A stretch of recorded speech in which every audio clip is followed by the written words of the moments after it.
அன்பான தனுசு ராசி நேயர்களே, மனதார வணக்கம். எல்லாரும் இப்போ சந்தோஷமா, உற்சாகமா, ஆரோக்கியமா இருக்கீங்களா? நம்ம தனுசு ராசிக்காரங்களோட நட்பு வட்டம் பார்த்தா ரொம்ப ரொம்ப பிரம்மாண்டமா, அளவில்லாம பெருசா இருக்குதுங்க. ஏன் அப்படின்னு கேட்டீங்கன்னா, இவங்க யாரோட பேசுறாங்களோ அவங்க படிச்சவங்களா இல்ல படிக்காதவங்களா, ஏழமையான நிலையில இருக்கிறவங்களா இல்ல பணக்காரர்களா, உயர்ந்த சமூகத்துல இருக்கிற உயர்ந்த மனிதர்களா இல்ல தாழ்ந்த நிலையில இருக்கிறவங்களா, இப்படி எந்த ஒரு பாகுபாடும் எந்த வித்தியாசமும் பார்க்கவே மாட்டாங்க. அந்த மனசு எவ்வளோ தூய்மையா, எவ்வளோ அழகா, எவ்வளோ பரந்து விரிஞ்சு இருக்குது பாருங்க. எல்லா மனிதர்களையும் சரிசமமா, சகஜமா, அன்போடு பழகக்கூடிய அந்த அற்புதமான, மிக அருமையான, நல்ல மனசுதான் இவங்களோட நட்பு வட்டம் இவ்ளோ பெரிய அளவுக்கு வளர்ந்து பரவி இருக்கிறதுக்கு மிக முக்கிய காரணம். இவங்கள பொறுத்த வரைக்கும் தன்னோட சொந்த வாழ்க்கையில எவ்வளோ பெரிய பிரச்சனைகள், எவ்வளோ கஷ்டங்கள், எவ்வளோ துன்பம் வந்தாலும் சரி, அத பத்தி ஒரு சின்ன துளி கூட கவலைப்பட மாட்டாங்க. ஆனா தனக்கு மிக நெருங்கிய உறவு, அன்பான நண்பர் அவங்க வாழ்க்கையில ஒரு சின்ன பிரச்சனை வந்துச்சுன்னா உடனே ஓடிப்போய் முன்னாடி நின்னு எல்லா வகையிலையும் உதவி செய்யக்கூடிய அந்த தியாக மனப்பான்மை, அந்த அர்ப்பணிப்பு குணம் கொண்டவங்க இவங்க. இவ்ளோ அற்புதமான, இவ்ளோ புனிதமான, இவ்ளோ அருமையான நற்குணங்களை தாங்கி இந்த உலகத்துல நடக்கிற தனுசு ராசி அன்பர்களே, எல்லாரும் இப்போ ஆரோக்கியமா, மகிழ்ச்சியா, நிம்மதியா இருக்கீங்களா? ஏங்கம்மா, நீங்க இப்படி எங்களை பார்த்து ஆரோக்கியமா இருக்கீங்களான்னு கேக்குறீங்களே, எங்களை பார்த்தா ஆரோக்கியமா தெரியுதா இல்லையான்னு உங்க மனசுக்குள்ள நீங்க நினைச்சுக்கிட்டு இருக்கிற அந்த கவலை, அந்த சோர்வு, அந்த மன உளைச்சல் எல்லாம் எனக்கு ரொம்ப நல்லாவே புரியுதுங்க. உங்க கண்கள்ல தெரியுது, உங்க முகத்துல தெரியுது. ஆனா மிக முக்கியமான, ஆறுதலான, நம்பிக்கை தரக்கூடிய ஒரு வார்த்தை சொல்லப் போறேன். தனுசு ராசிக்கார அன்பு நேயர்களே, உங்க வாழ்க்கையில இதுவரைக்கும் இருந்த எல்லா கஷ்டமான சூழ்நிலைகளும், எல்லா துன்பங்களும், எல்லா சோகங்களும் இனி வரக்கூடிய அழகான காலங்கள்ல கானல் நீரா மெல்ல மெல்ல, மிக மெதுவா கரைஞ்சு மறைஞ்சு போக போகுதுங்க. உங்க முழு வாழ்க்கையுமே ஒரு அற்புதமான, மகிழ்ச்சி நிறைஞ்ச, ஆசீர்வதிக்கப்பட்ட, புனிதமான வாழ்க்கையா மாறப்போகுது. இதுவரை உங்கள வேண்டாம்னு போன்னு உதறி தள்ளிட்டு போன சொந்த பந்தங்கள், உறவுகள் எல்லாரும் இனி வரக்கூடிய நல்ல நாட்கள்ல உங்கள தேடி, உங்கள நாடி, உங்க வீட்டு வாசல்ல வந்து நின்னு, உங்களோடு பேச, உங்களோடு இருக்க ஆசைப்பட்டு வரப்போறாங்க. உங்க குடும்பத்துல சுப காரியங்கள், அதுவும் அடுக்கடுக்கா, ஒன்றன் பின் ஒன்றா தொடர்ந்து நடக்கப் போகுதுங்க. உங்களோட உடல்நிலை ரொம்ப ரொம்ப ஆரோக்கியமா, தேஜஸ்வியா, பலமா இருக்கப் போகுது. திருமணமாகல, தடைகள் இருக்குன்னு ஏங்கி கண்ணீர் விட்டவங்களுக்கு அந்த எல்லா தடைகளும் அகன்று உங்களுக்கு ஏற்ற, உங்களோடு நிறைவா பொருந்தக்கூடிய அழகான, அன்பான, சரியான வாழ்க்கை துணை கிடைச்சு இனிதான மகிழ்ச்சி நிறைஞ்ச திருமண வாழ்க்கை தொடங்கப் போகுது. குழந்த பாக்கியம் இல்லையேன்னு ஏங்கி மனம் உடைஞ்சு போனவங்களுக்கு அருமையான, ஆரோக்கியமான, அழகான குழந்தை பாக்கியம் விரைவிலேயே கிடைக்கப் போகுதுங்க.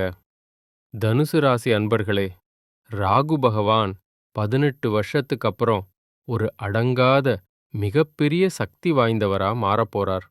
இவர் உங்க வாழ்க்கையில மாபெரும் மாற்றத்த, மிகப்பெரிய உயர்வ, பெரும் வெற்றியை ஏற்படுத்த போறார். உலகத்துல இருக்கிற பெரிய பெரிய தொழில் அதிபர்கள், கோடீஸ்வரர்கள் அவங்க ஜாதகத்துல பார்த்தா ராகுவுக்கு எப்பவுமே ஒரு மிக முக்கியமான பங்கு இருக்கும். இந்த கலியுகத்துல ராகு பகவான் ஒருத்தருக்கு நன்மை செஞ்சா தரையில இருக்கிறவன கூட வானளவு உயர்த்திடுவார். அதே சமயம் தீமை செஞ்சா வானத்துல இருக்கிறவன தரையில தள்ளிடுவார். இப்போ ராகு பகவான் குருவோட நட்சத்திரத்தை விட்டு விலகி தன்னோட சொந்த நட்சத்திரமான சதய நட்சத்திரத்துல பிரவேசம் பண்ண போறார். இதனால 2026 ஆரம்பத்துல இருந்து ஆகஸ்ட் 2026 வரைக்கும் நீங்க கனவுல கூட நினைச்சு பார்க்காத அளவுக்கு பெரிய வெற்றிகள், பிரம்மாண்டமான உயர்வுகள் உங்களை தேடி வரப்போகுது.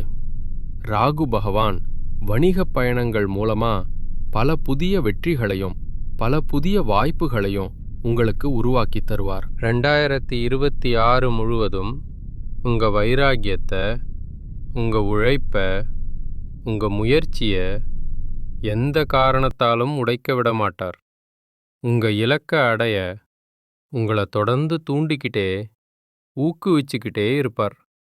நீண்ட நாளா உங்க பொருளாதார நிலை சரியில்லாம இருந்ததா, பணம் எங்கேயோ முடங்கி போயிருந்ததா, இந்த காலகட்டத்தில் உங்க வங்கி கணக்கு இருப்பு தானா மெல்ல மெல்ல கணிசமா அதிகரிக்கும். கடன் சம்பந்தப்பட்ட பிரச்சனைகள் எல்லாம் உங்களுக்கு மிக சாதகமா முடியும். ராகுவோட சுப அம்சத்தை நம்ம புரிஞ்சுக்கிறது ரொம்ப ரொம்ப அவசியம். அவர் எந்த இடத்துல அமர்ந்தாலும் அந்த இடத்துல 100% தூய்மையான பலனை கொடுக்க மாட்டார். ஆனா இப்போ அவர் 5ஆம் பார்வையா 7ஆம் வீட்டை பார்க்கறார். இது மனைவி, கணவர், தினசரி வேலைவாய்ப்பு, கூட்டாளி தொழில் எல்லாம் இருக்கிற இடம். இதனால தினசரி வேலைவாய்ப்பே நல்ல வளர்ச்சி, கூட்டுத் தொழில்ல எதிர்பாராத பெரிய லாபம், எதிரிகளை வீழ்த்தக்கூடிய புத்திசாலித்தனம் எல்லாம் உங்களுக்கு உண்டாகும். 2026க்குள்ள எத்தனை எதிரிகள் வந்தாலும் அவங்க உங்களை ஒருபோதும் வீழ்த்த முடியாது. அடுத்து 7ஆம் பார்வையா ராகு 9ஆம் வீட்டை பார்க்கறார். இது தந்தை, ஆன்மீகம், அதிர்ஷ்டம், வெளிநாட்டு பயணங்கள் இருக்கிற இடம்.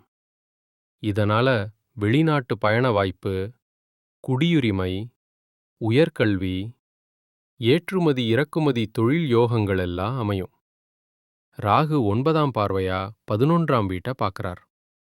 இது ஆசைகள் நிறைவேறும் இடம், வருமானம் அதிகரிக்கும் இடம். உங்க ஆசைகள் நிறைவேறும், வருமானம் கிடுகிடுவென உயரும். ஆனா ஒரு சின்ன ஜாக்கிரதை. ராகு இளைய சகோதர சகோதரிகளோட சொத்து பரிவர்த்தனையில சின்ன சின்ன ஏமாற்றத்தை ஏற்படுத்தலாம். அதனால ரொம்ப கவனமா, மிக கவனமா இருங்க. திருமண வாழ்க்கையில ஒருத்தர் புரிஞ்சுக்கிறதுல சில சிறு பிரச்சனைகள் வரலாம். ஆரோக்கிய பாதிப்புகள் ஏற்படலாம். அங்க கொஞ்சம் ஜாக்கிரதையா, கூடுதல் கவனமா இருந்துக்குங்க. தந்தையோட ஆரோக்கியத்துக்கு கூடுதல் கவனம் தேவை. சில நேரங்கள்ல ஆன்மீக ஆர்வம் கொஞ்சம் குறையலாம். மூத்த சகோதர சகோதரிகளோட பண விஷயங்கள்லையும் கவனமா இருங்க. இல்லேனா சின்ன பொருளாதார நஷ்டம் வர வாய்ப்பிருக்கு. ராகுவோட ஆசீர்வாதத்தை முழுமையா பெற ஓம் ராகு பகவானே போற்றின்னு தினசரி 108 முறை அல்லது உங்களால முடிஞ்ச அளவு சொல்லுங்க. நீங்க தூங்குற இடத்துல ஒரு அழகான மயில் இறகை வச்சுக்குங்க. சிவபெருமான தினமும் மனதார ஆழமா வேண்டிக்குங்க. உங்க வாழ்க்கையில இருக்கிற துன்பங்கள் எல்லாம் காணாம போயிடும். உங்க ஆசைகள், கனவுகள் எல்லாமே நிறைவேறும். குலதெய்வம் எங்க இருக்குன்னு தெரியல, என்னமோ இருக்குன்னு நினைக்காதீங்க. வீட்ல ஒரு சின்ன தீபம் ஏத்தி அந்த தீப ஒளியில தெய்வங்கள் இருக்காங்கன்னு நம்பி மனசார ஆழமா வழிபடுங்க. குலதெய்வம் தெரியலேனா பரவாயில்ல, ஒரு நல்ல நாள்ல தீபம் ஏத்தி குலதெய்வத்தை நினைச்சு வணங்குங்க. குலதெய்வ வழிபாடு குலத்தைக் காக்கும், குலத்தைத் தழைக்க வைக்கும். முதல்ல குலதெய்வம், அப்புறம் இஷ்ட தெய்வம், அப்புறம் உங்களுக்கு விருப்பப்பட்ட மற்ற தெய்வங்கள் எல்லாத்தையும் வழிபடுங்க. எந்த கோயிலுக்கு போனாலும் எந்த பரிகாரம் செஞ்சாலும் உயர்வில்லையேன்னு வருத்தப்படாதீங்க. இனி தினமும் காலையில எழுந்த உடனே சூரிய பகவான ஒரு நமஸ்காரம் பண்ணுங்க. அவரோட அனுக்கிரகம் இருந்தா போதும். மத்த கிரகங்கள் சாதகம் இல்லைனாலும் பரவாயில்ல. சூரியனோட பிரகாசம் உங்க வாழ்க்கைய முழுக்க பிரகாசமாக்கும். உங்க கண்ணீர் எல்லாம் சூரியனைக் கண்ட பனி மாதிரி கரைஞ்சு போயிடும். பெயர் புகழ் செல்வம் என்னைக்கும் குறையாத தனுசு ராசியினரே, இந்த மாதம் உங்க வாழ்க்கை தரத்தை உயர்த்தக்கூடிய எல்லா முயற்சிகளும் கைகூடும். நெருக்கமானவர்களோட ரொம்ப மகிழ்ச்சியா இன்பமா பொழுது கழிக்கலாம். ஆனா சில சமயம் யோசிக்காம டக்குன்னு பேசிடுவீங்க. அதனால தேவையில்லாத மனஸ்தாபங்கள் வரலாம். பேச்சுல கொஞ்சம் கவனமா மெதுவா இருங்க. செலவுகள் கொஞ்சம் அதிகமா இருக்கும். திட்டமிட்டு கணக்கா செலவு பண்ணுங்க. குடும்பத்துல மகிழ்ச்சியான கொண்டாட்டங்கள், குடும்ப சுகம் பூரணமா கிடைக்கும். கணவன் மனைவி இடையே திருப்திகரமான அன்பான நிலை நீடிக்கும். பிள்ளைகளால பெருமை சேரும். சுப காரியங்கள்ல குடும்பத்தோட கலந்துக்குவீங்க. நல்ல ருசியான சுவையான உணவுகள் கிடைக்கும். தொழில் வியாபாரத்துல நல்ல முன்னேற்றம். பழைய பாக்கிகள் வசூலாகும். உத்தியோகத்துல வேலைச் சுமை அதிகரிச்சாலும் சோர்வு வரலாம். பெண்களுக்கு சில தகவல்கள் தாமதமாகலாம். கலைத்துறையினருக்கு வாய்ப்புகள் வரும்.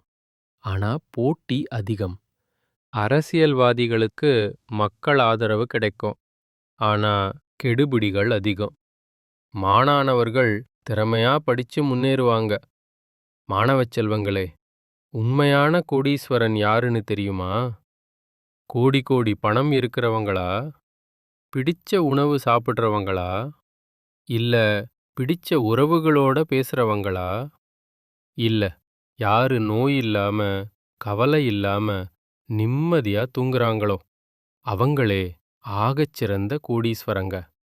அந்த யோகம் இந்த மாதம் உங்களுக்கு அமைஞ்சிருக்கு. உங்க வாழ்க்கையில இனி கவலை, கண்ணீர்னு பேச்சே இருக்காது. மனசுல இருந்த பாரம் எல்லாம் காணாம போகும். நீங்க சந்தோஷமா, ஆரோக்கியமா, நிம்மதியா வாழப் போறீங்க. இதுவரை மத்தவங்களுக்காகவே வாழ்ந்துட்டு இருந்தீங்க. இனி உங்களுக்காக வாழுங்க. கடவுளுக்கு மட்டும் பயந்து உங்க வேலைய செய்யுங்க. நல்லதே நடக்கும். நல்லது மட்டுமே நடக்கும். நன்றி. வணக்கம்.